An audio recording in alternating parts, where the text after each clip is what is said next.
اس channel پر خوش آمدید، جہاں ہم دنیا کی سنجیدہ تحقیقی اور فکری کتابوں کو آسان اور غیر جانبدار انداز میں سمجھتے ہیں۔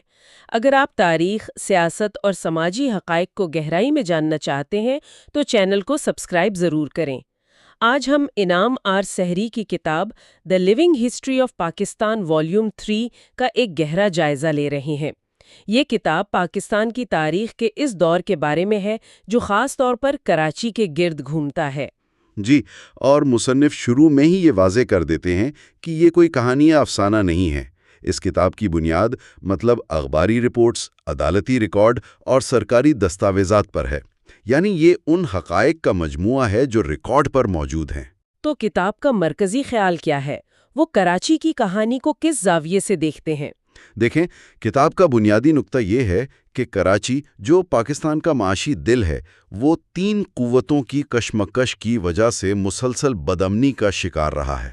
3 قوتیں کون سی؟ سیاسی مفادات، لسانی کشمکش اور کمزور ریاستی عملداری۔ مصنف کراچی کو صرف ایک شہر نہیں بلکہ 3 مختلف چیزوں کے طور پر دیکھتے ہیں۔ اچھا؟ ایک معاشی مرکز، ایک سیاسی تجربہ گاہ اور طاقت کے مختلف مراکز کے درمیان ایک میدان جنگ۔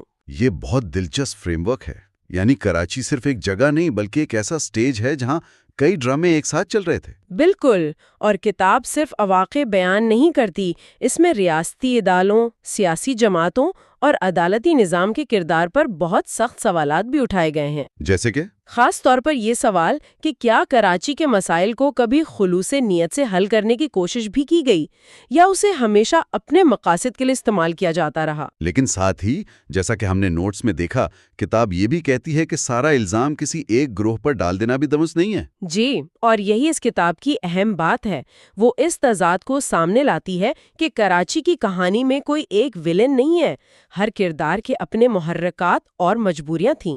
تو اس پوری پیچیدہ صورتحال کو سمجھنے کے لیے ہمیں کہاں سے شروع کرنا ہوگا؟ ہمیں وہیں سے شروع کرنا ہوگا جہاں سے کتاب شروع کرتی ہے، یعنی کراچی کی بنیاد سے۔ اس شہر میں کون لوگ بستے تھے، اس کی معاشی حیثیت کیا تھی، اور ان چیزوں نے مل کر اس کی سیاست کو کیسے جنم دیا۔ تو اس کتاب کے مطابق کراچی کی کہانی کو سمجھنے کے لیے ہمیں سب سے پہلے اس کی آبادیاتی ساخت کو سمجھنا ہوگا۔ آپ نے بالکل صحیح سوال پوچھا۔ کتاب کہتی ہے کہ کراچی کی سیاست کی جڑیں اس کی آبادیاتی ساخت میں ہیں۔ تقسیم سے پہلے کا کراچی بالکل مختلف تھا۔ وہاں تقریباً 50% ہندو آبادی تھی اور 40% مسلمان۔ ایک پرامن تجارتی شہر تھا۔ لیکن پھر 1947 کی تقسیم نے سب کچھ بدل دیا۔ جی، ہندوستان سے آنے والے مسلمان مہاجرین کی ایک بہت بڑی لہر کراچی پہنچی جس نے شہر کا نقشہ ہی بدل کر رکھ دیا۔ یہ کوئی چھوٹی موٹی تبدیلی نہیں تھی، یہ ایک سونامی تھا۔ بالکل، شہر کی شناخت، زبان، ثقافت، سب کچھ چند سالوں میں بدل گیا۔ کتاب میں 1998 کی مردم شماری کے اعداد و شمار دیے گئے ہیں جو اس تبدیلی کی پوری کہانی سناتے ہیں۔ اچھا، وہ اعداد و شمار کیا کہتے ہیں؟ وہ اعداد و شمار صرف نمبر نہیں ہیں، وہ اس شہر کے اندر کی کشمکش کو ظاہر کرتے ہیں۔ آپ دیکھیں، تقریباً آدھی آبادی یعنی 48.52% اردو بولنے والوں کی تھی۔ تقریباً آدھی آبادی؟ جی، جو ہندوستان سے آئے تھے۔ پھر ایک بہت بڑا حصہ تقریباً 25% پشتونوں کا تھا۔ 25%؟ یہ بھی کافی بڑا حصہ ہے۔ جی، جو ملک کے شمال سے روزگار کے لیے یہاں آئے۔ اس کے بیچ میں 16% پنجابی اور پھر 7% سندھی اور 4% بلوچ تھے۔ یعنی کوئی بھی ایک گروہ واضح اکثریت میں نہیں تھا۔ شہر میں سب سے بڑا گروہ اردو بولنے والے تھے، لیکن وہ بھی آدھی آبادی سے کم تھے۔ یہی تو اس شہر کی سیاست کا مرکزی نقطہ ہے۔ یہ ایک ایسا شہر تھا جہاں تقریباً ہر کوئی اقلیت میں تھا۔ اور جب سب اقلیت میں ہوں تو اپنی شناخت اور اپنے حقوق کا احساس بہت شدید ہو جاتا ہے۔ بالکل، ہر گروہ کو یہ ڈر رہتا ہے کہ کہیں دوسرا گروہ اس پر حاوی نہ ہو جائے۔ اور اس آبادیاتی تصویر میں ایک اور اہم پہلو بھی ہے جس کا ذکر کتاب میں ہے، لیاری کا علاقہ۔ جی ہاں، کتاب یامنی نارائن کا حوالہ دیتے ہوئے بتاتی ہے کہ لیاری، جہاں صدیوں سے سندھی مچھیرے اور بلوچ آباد تھے، اسے برطانوی اور پھر پاکستانی حکومتوں نے بری طرح نظر انداز کیا۔ تو وہاں کے لوگوں میں یہ احساس پیدا ہوا کہ نئے آنے والوں کی وجہ سے ان کی اپنی شناخت اور وسائل خطرے میں ہیں۔ جی، اور محرومی کا یہی احساس بعد میں شہر کے اندر ایک اور تقسیم کی بنیاد بنا۔ تو ایک طرف نئے آنے والے مہاجرین اپنی شناخت کے لیے پریشان تھے اور دوسری طرف پرانے باشندے نظر انداز کیے جانے پر۔ یہ تو شروع سے ہی ایک بہت نازک صورتحال لگ رہی ہے۔ بالکل، یہ وہ بنیاد تھی جس پر کراچی کی مستقبل کی سیاست کی عمارت کھڑی ہونی تھی۔ اچھا، اب معیشیت کی طرف آتے ہیں۔ کتاب میں ایک ایسی بات لکھی ہے جو آج کے دور میں سوچ کر حیرانی ہوتی ہے۔ 1960 کی دہائی میں کراچی دنیا کے لیے ایک معاشی مثال تھا۔ جی، یہ کراچی کی کہانی کا سب سے حیران کن اور افسوسناک پہلو ہے۔ یقین کرنا مشکل ہے کہ 1962 میں جنوبی کوریا نے اپنے شہر سیول کو ترقی دینے کے لیے کراچی کے 5 سالہ منصوبے کو باقاعدہ طور پہ کاپی کیا تھا۔ ارے، یہ بات تو کمال کی ہے۔ یعنی سیول جیسا شہر جو آج ٹیکنالوجی کا عالمی مرکز ہے، وہ کبھی کراچی سے سیکھ رہا تھا۔ جی بالکل، اس وقت کراچی ایشیا کا سب سے تیزی سے ترقی کرتا ہوا شہر مانا جاتا تھا۔ یہ تو آج کے کراچی کو دیکھ کر ناقابل یقین لگتا ہے۔ تو پھر آخر ایسا کیا ہوا؟ یہ شہر جو دوسروں کے لیے ایک مثال تھا، خود اتنے گہرے زوال کا شکار کیسے ہو گیا؟ کتاب اس کے پیچھے 2 بڑی وجوہات بتاتی ہے۔ پہلی بڑی ضرب تب لگی جب دارالحکومت کراچی سے اسلام آباد منتقل کیا گیا۔ اچھا۔ یہ صرف دفاتر کی منتقلی نہیں تھی، اس سے شہر کی صنعتی پیداوار میں تقریباً 38% کمی واقع ہوئی۔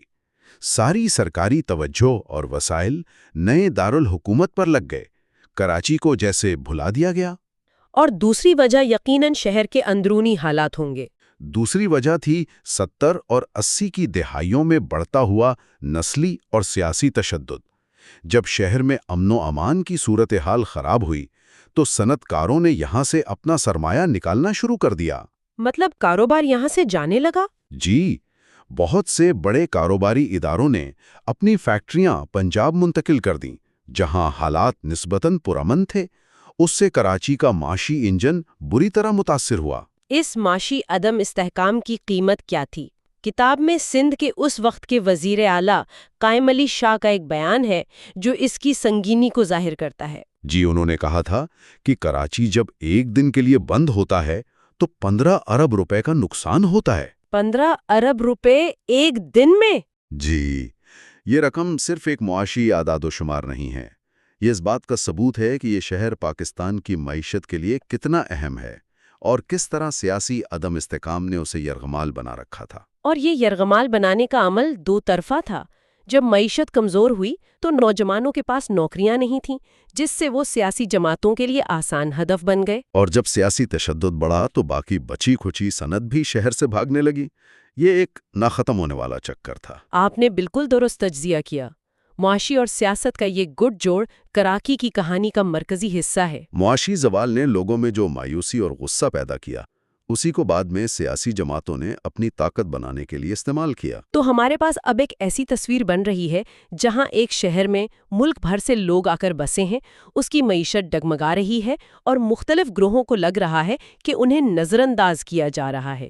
یہ تو شناخت کی سیاست کے لیے ایک پرفیکٹ سٹارم جیسی صورتحال لگتی ہے۔ بالکل، اور کتاب یہی کہتی ہے کہ یہ کوئی حادثہ نہیں تھا۔ مہاجر شناخت کی سیاست اسی ماحول میں پروان چڑھی۔ کتاب کے مطابق ہندوستان سے آنے والے مہاجرین نے خود کو پاکستان کی 5ویں قومیت کے طور پر دیکھنا شروع کیا۔ 5ویں قومیت؟ جی، ان کا موقف تھا کہ سندھی، پنجابی، بلوچ اور پشتون کی طرح ان کی بھی ایک الگ شناخت ہے، لیکن ریاست انہیں تسلیم نہیں کر رہی۔ اور یہ احساس سب سے پہلے کہاں سے ابھرا؟ یہ احساس سب سے پہلے تعلیمی اداروں میں پیدا ہوا۔ نوجوان طلبہ کو یہ محسوس ہوا کہ نوکریوں اور کالجوں میں داخلے کے لیے جو کوٹا سسٹم بنایا گیا ہے، اس سے ان کی حق تلفی ہو رہی ہے۔ انہیں لگا کہ پاکستان بنانے میں سب سے زیادہ قربانیاں دینے کے باوجود انہیں ان کے جائز حقوق سے محروم کیا جا رہا ہے۔ جی، تو یہ احساس محرومی صرف گلی کوچوں میں نہیں تھا، بلکہ یونیورسٹیوں تک پہنچ چکا تھا، جہاں سے پھر آل پاکستان مہاجر اسٹوڈنٹس آرگنائزیشن یعنی APMSO نکلی۔ یہ ایک بہت اہم نکتہ ہے۔ جی، کتاب کے مطابق APMSO وہ نظریاتی لیبارٹری تھی جہاں مہاجر قومیت کا تصور پختہ ہوا۔